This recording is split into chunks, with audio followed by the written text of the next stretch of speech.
আজকে নবম শ্রেণীতে বলেছি যে সসীম দশমিক সংখ্যা আর আবৃত্ত দশমিক সংখ্যা কাকে বলে, সেগুলো তোমাদের বোঝাবো।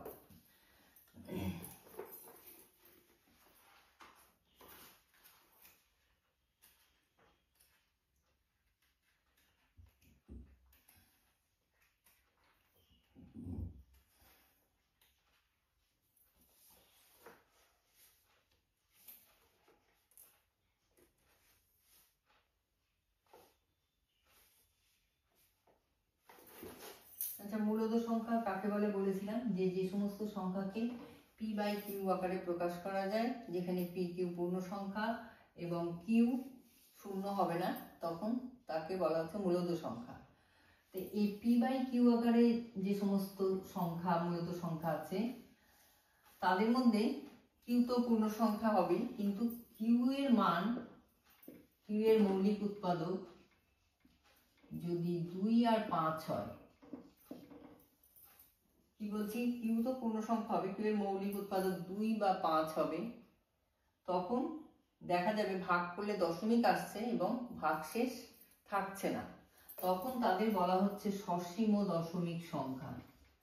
সসীম দশমিক সংখ্যা কি বললাম যে মূলদ সংখ্যার আগের দিনই বলেছি যে সমস্ত সংখ্যাকে পি বাই কিউ আকারে প্রকাশ করা যাবে, যেখানে পি কিউ পূর্ণ সংখ্যা এবং কিউ শূন্য হবে না, তখন তাকে বলা হচ্ছে মূলদ সংখ্যা। এই যে মূলদ সংখ্যা যে পি বাই কিউ আকারে প্রকাশ করা গেল, কিউ এর মৌলিক উৎপাদক, কিউ এর মৌলিক উৎপাদক 2 বা 5 হবে, তাছাড়া আর কিছু হবে না, তখন সেই সব দশমিক সংখ্যাকে যদি ভাগ করা হয়, দশমিক তো আসবেই, সেই সব সংখ্যাকে যদি ভাগ করা হয় তাহলে দশমিক তো আসবেই এবং দেখা যাবে ভাগশেষ থাকছে না, তখন তাকে বলা হচ্ছে সসীম। সসীম দশমিক সংখ্যা মানে অসীম না, তাই সসীম দশমিক সংখ্যা মানে এদের মানে নির্দিষ্ট একটা ইয়ে থাকছে, মান থাকছে।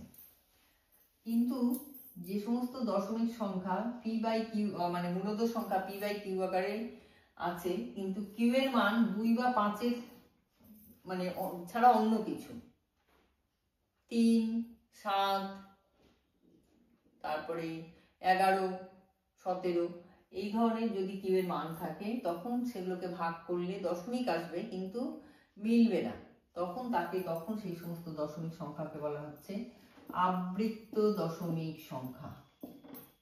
আবৃত্ত দশমিক সংখ্যা। তাহলে মাথায় রাখতে হবে কিউ এর মৌলিক উৎপাদক যদি 2 বা 5 হয়, তখন সেই সমস্ত দশমিক সংখ্যা মানে সে মূলদ সংখ্যা দশমিক আসবে এবং ভাগ করলে মিলে যাবে, তখন তাকে বলা হচ্ছে সসীম দশমিক। আর যে সমস্ত মানে মূলদ সংখ্যা পি বাই কিউ আকারে কিউ এর মান 2, 5 ছাড়া অন্য যা কিছু হবে, তখন ভাগ করলে দশমিক আসবে কিন্তু মিলবে না, তখন তাকে বলা হচ্ছে আবৃত্ত দশমিক।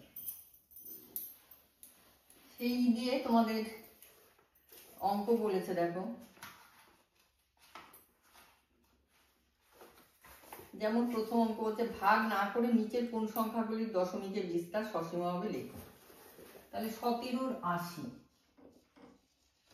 80 কে ভাঙছি, যেহেতু কিউ পি বাই কিউ আকারে কিউ, 80 কে ভাঙছি 5 16 80, 16 মানে 2 টু দি পাওয়ার 4 ইন্টু 5। তার মানে এখানে দেখা যাচ্ছে যে কিউ এর মানে উৎপাদক 2 আর 5, কাজে এটাকে ভাগ করলে দশমিক তো আসবেই, তার সাথে মিলে যাবে, কাজে এটা হচ্ছে সসীম দশমিক সংখ্যা।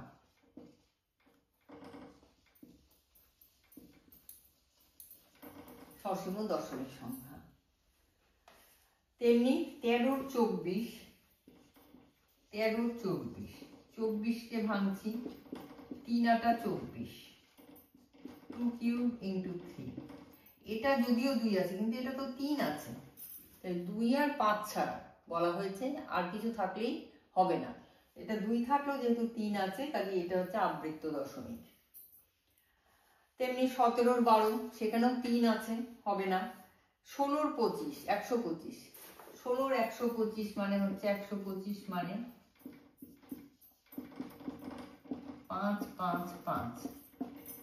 তাহলে এটা আবার সসীম দশমিক।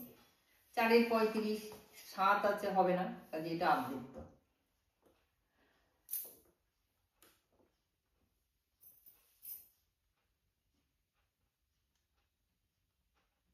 এবার পরের অঙ্ক হচ্ছে যে দশমিকের বিস্তার করে কি ধরনের দশমিক বিস্তার পাবো লেখো। 1 এর 11, এটা আবৃত্ত হবে। 5 এর 8, এটা সসীম হবে। 3 এর 13 আবৃত্ত হবে। 3 পূর্ণ 1 এর 8, এটাও তোমার সসীম হবে। 2 এর 11 আবৃত্ত। 7 এর 25 হচ্ছে সসীম। এবার নিচের প্রত্যেক সংখ্যা p বাই q আকারে প্রকাশ করো। এখানে আবৃত্ত দেয়া আছে, p বাই q আকারে প্রকাশ করতে হবে। আমরা এমনি যদি ধরো এর আগে যে অঙ্ক করলাম, ধরো 5, শুধু 5 থাকলে কি 5 এর 10 কাটাকাটি করে 1 এর 2। এখানে দেয়া আছে বা 7 এর দশমিক 7, এটা শুধু 7 এর 10ই লিখবো। এগুলো তোমরা শিখেছো। এই আবৃত্ত দশমিক, দশমিক 3 মাথায় এই যে এটাকে বলে পৌনঃকৌণিক চিহ্ন, আবৃত্ত দশমিক। এটা বলছে p বাই q আকারে প্রকাশ করতে হবে। তাহলে 3 আর এর জন্য 9 হবে। 1 এর 3 উত্তর। তারপরটা দেখো 1.3 এর মাথায় পৌনঃকৌণিক। 1.3 এর মাথায় পৌনঃকৌণিক। এই এরকম হলে 13, যার মাথায় নেই সেটা বাদ যাবে, আর নিচে 9, তার মানে 12 9। তার মানে 3 তিরিক্ষে 9, 3 4 12, 1 পূর্ণ 1 এর 3, এটা হবে। তারপর এটা দেখো 54.54, শুধু 4 এর মাথায় পৌনঃকৌণিক আছে। এটা কি করতে হবে, 54 লিখলাম, যেটার মাথা থাকবে না বললাম সেটা বিয়োগ, এটা 9, আর যেটা মাথা যায় তার জন্য 0। তাহলে 49 এর 90, এটা হবে 49 এর 90। এইভাবে অঙ্কগুলো করবে, খুব সহজ। যেগুলো পারবে না বলবে, আমি করে দেবো।